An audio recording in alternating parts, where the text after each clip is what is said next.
Oh, we got a problem. Bonjour, je suis Aurélien et vous êtes sur Game Dev Alliance. Aujourd'hui, on va parler d'un truc qui fait peur, la programmation.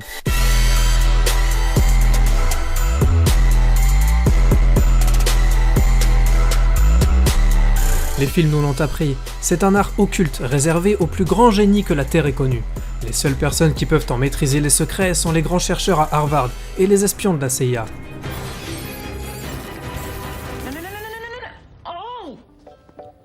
Just happened.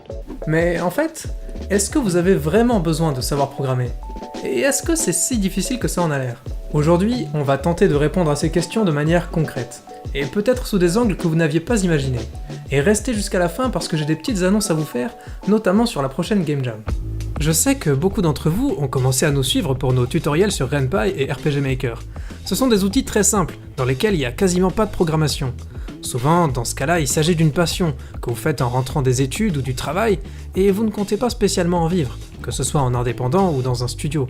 Si vous vous reconnaissez dans ce que je dis, faut pas vous mettre la pression pour viser toujours plus grand, toujours plus compliqué.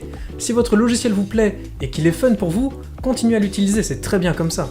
Et en plus des différents moteurs sur lesquels on a déjà fait des tutos, je peux également vous conseiller Construct, qui permet de créer rapidement des prototypes un peu plus variés. Il est d'ailleurs utilisé dans certaines écoles de game design, et plus généralement par les artistes qui n'ont pas envie de trop se prendre la tête pour faire un proto. Sur Discord, on voit aussi beaucoup de débutants se poser des questions sur le visual scripting, qui est disponible sur Unreal Engine et d'autres logiciels. Et c'est bien normal, les gens ont tendance à penser au début que le visual scripting serait plus simple qu'apprendre la programmation classique. Mon conseil, c'est de pas trop vous emballer. Si vous essayez de faire un jeu entier avec, vous allez vite vous retrouver avec un gigantesque plat de spaghettis, et quand vous aurez des bugs à corriger, pour vous y retrouver là-dedans, bonne chance. En fait, le visual scripting est généralement utilisé soit par des artistes pour faire des petits tests, soit pour des éléments précis des jeux, comme le comportement des IA ou les shaders. Il est très rare qu'un jeu entier soit fait comme ça, et ça demanderait de bien s'accrocher. Si votre but c'est vraiment d'avoir du fun en créant, ça viendra sûrement plus facilement avec la programmation en fait. Mais bon, peut-être que vous vous sentez pas concerné par tout ce que je viens de dire. Vous avez peut-être pas envie de vous limiter au stade des petits jeux. Si votre but c'est de passer à l'étape supérieure, et même peut-être de gagner de l'argent avec vos jeux, mais que la programmation vous fait peur, je vais vous montrer à quoi ça ressemble concrètement. Et vous allez voir que c'est pas si flippant que ça. Pour commencer, faut bien comprendre que même si on parle de langage, ça n'a rien à voir avec apprendre une langue étrangère. Pour créer votre premier jeu, vous n'avez pas besoin de parler couramment le C# au niveau B1 avec un petit voyage en immersion au pays d'Unity. Non, il y a effectivement une syntaxe à apprendre, qui varie en fonction des langages, mais ça n'est pas un obstacle majeur. En fait, quand vous débutez, vous allez surtout récupérer des petits bouts de code dans des tutoriels et les adapter à votre projet. Et petit à petit, vous allez de mieux en mieux comprendre le code que vous voyez, et vous deviendrez de plus en plus à l'aise avec. Pour donner un exemple concret, certains d'entre vous ont sûrement déjà écrit le script d'un jeu sur RenPy, et ça vous donnait pas l'impression de programmer. Pourtant, c'est ce que vous avez fait. Vous avez écrit des instructions qui étaient lues par le moteur, vous avez respecté la syntaxe et utilisé des fonctions qui sont certes très simples, mais tout de même. Finalement, RenPy, c'est une façon très accessible de découvrir la programmation. Si jamais vous avez peur de tout cet univers, après avoir regardé cette vidéo, je vous conseille de vous poser 1 heure ou 2, de regarder nos tutoriels sur RenPy, et je vous promets que dans la soirée, vous avez fait votre premier jeu. C'est vraiment aussi simple que ça. Dans RenPy, vous verrez qu'on fait même un truc très typique du programmeur. On reçoit des messages d'erreur qu'on doit réussir à comprendre, et puis on doit chercher des solutions sur internet, en les adaptant à notre manière pour notre propre jeu. Si vous aimez résoudre des problèmes, vous verrez que la programmation c'est génial, c'est comme un jeu de puzzle. Et peut-être que vous vous dites, d'accord, je peux apprendre la syntaxe, mais comment connaître les centaines de fonctions et les écrire correctement à chaque fois? C'est inhumain, non? Eh bien justement, vous n'en avez pas besoin. La plupart des éditeurs de code ont des outils qui sont là pour vous aider. Tous les moteurs ont une documentation qui permet de trouver très rapidement une fonction et de voir comment elle marche. Et avec l'autocomplétion, il vous suffit d'écrire les premières lettres d'une fonction pour que votre éditeur vous propose tout de suite la bonne écriture.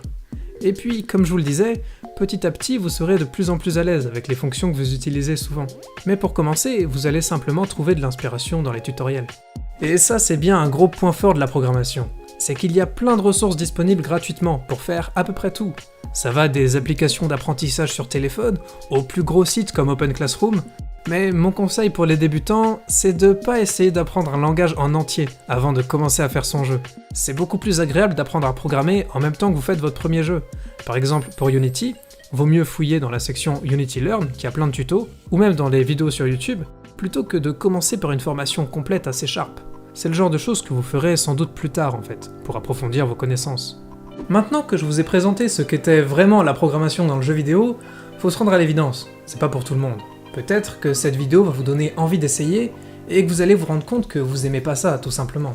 Mais faire des jeux vidéo, c'est un travail d'équipe. Résumer les créateurs de jeux à des programmeurs, ce serait comme dire que tous les cinéastes sont des caméramans, ça n'aurait pas de sens. Dans les studios professionnels, et même dans les équipes indépendantes, il y a beaucoup de créateurs qui n'écrivent jamais une ligne de code, ou rarement. On peut penser bien sûr aux artistes 2D et 3D, mais il y a aussi les level designers, les scénaristes, les designers d'interface, ou encore tout ce qui touche à la musique et au son. Et justement, si ça vous intrigue, je vous présente quelqu'un qui connaît bien le sujet. Yo les gens, c'est Aurélien. Eh mais, c'est pas ma chaîne ça. Coucou vous. Du coup j'ai été invité sur cette chaîne pour parler de moi, et ça tombe bien, j'aime bien parler de moi. Du coup je m'appelle Aurélien, je suis compositeur et sound designer dans le domaine du jeu vidéo, notamment indépendant, et on m'a demandé de venir vous parler de mon métier, car oui, je travaille dans le jeu vidéo, mais je n'ai jamais écrit une seule ligne de code. Ce qui est cool avec mon métier, c'est que je suis à la fois très impliqué dans la création de l'univers, dans le sens où je donne tout un univers, toute une texture au jeu, ainsi qu'un ressenti, mais je suis également assez extérieur à la production, me permettant d'avoir du recul sur le projet. Et en plus, comme je crée les musiques et le sound design, ça me permet de créer l'univers sonore complet d'un jeu. Un univers où la musique et le sound design vont de pair pour créer une expérience unique aux joueurs. Pour faire ce métier, j'ai suivi un cursus à Isart Digital, une école privée, en musique et sound design dans un cursus de 2 ans. Bon, maintenant c'est 3 ans, mais à l'époque c'était 2. C'est une école privée orientée animation et jeux vidéo, ce qui tombait bien parce qu'à la fois c'était une formation assez courte pour moi, mais également qui me permettait de tester un peu ce qui m'intéressait le plus entre l'animation et le jeu vidéo. C'est pas la seule école qui propose ce genre de formation, il y a également d'autres écoles comme Engmin qui peuvent proposer une formation assez similaire. Et si jamais ça vous intéresse d'en savoir plus sur la musique et le sound design dans le jeu vidéo, je vous invite à aller faire un tour sur ma chaîne YouTube, où j'essaye de parler de tout ça en essayant d'être le plus accessible pour tous. Merci de m'avoir écouté, et je vous dis à une prochaine. Merci Aurel. Si jamais vous n'êtes toujours pas convaincu, parce que vous avez peut-être pas la fibre artistique, mais que vous aimeriez quand même bien bosser dans le milieu, c'est possible. Il existe plein d'autres métiers qui peuvent être intéressants. Il y a les métiers du marketing, de la production, de la communication, ou encore la traduction. Bien que tous ces postes ne soient pas autant mis en avant que les artistes et les programmeurs, tous ces gens ont un rôle clé dans la production de nos jeux préférés, qui n'auraient sans doute pas pu voir le jour sans eux. Si vous voulez une meilleure idée de tout ce qu'on peut faire, je vous invite à vous balader sur le site des offres d'emploi de l'AFJV par exemple. Vous allez avoir une idée des postes recherchés, mais aussi des compétences et des études demandées. Et comme pour la programmation, quel que soit le domaine qui vous intéresse, vous n'avez pas besoin de vous inscrire à une école pour commencer à apprendre. Dès aujourd'hui, si vous voulez, vous pouvez regarder des tutos sur internet, essayer les outils qui sont parfois gratuits, et même trouver des personnes dont c'est le travail pour leur poser des questions. J'espère qu'avec tout ça, j'ai pu répondre aux questions que vous pouviez vous poser. Sinon, n'hésitez pas à demander plus de précisions en commentaire ou sur Discord. Et bien sûr, vous pouvez partager cette vidéo à tous les débutants qui pourraient se poser ce genre de questions. Pour ceux qui souhaitent nous soutenir d'ailleurs, sachez que vous pouvez à présent devenir membre de la chaîne. C'est le même concept que les subs sur Twitch. Le bouton se trouve juste à côté du bouton pour s'abonner, et vous aurez quelques contreparties, notamment votre nom dans le générique des vidéos. Si vous en avez les moyens et l'envie, c'est une manière très concrète de nous aider à développer GDA. Et enfin, l'annonce que beaucoup d'entre vous attendaient, on lance une nouvelle Game Jam qui va commencer le 4 mai. Vous devrez donc réaliser un petit jeu, seul ou en équipe, en vous inspirant du thème qui sera donné au lancement. Et cette fois-ci, il n'y aura pas vraiment de temps limite pour la Jam.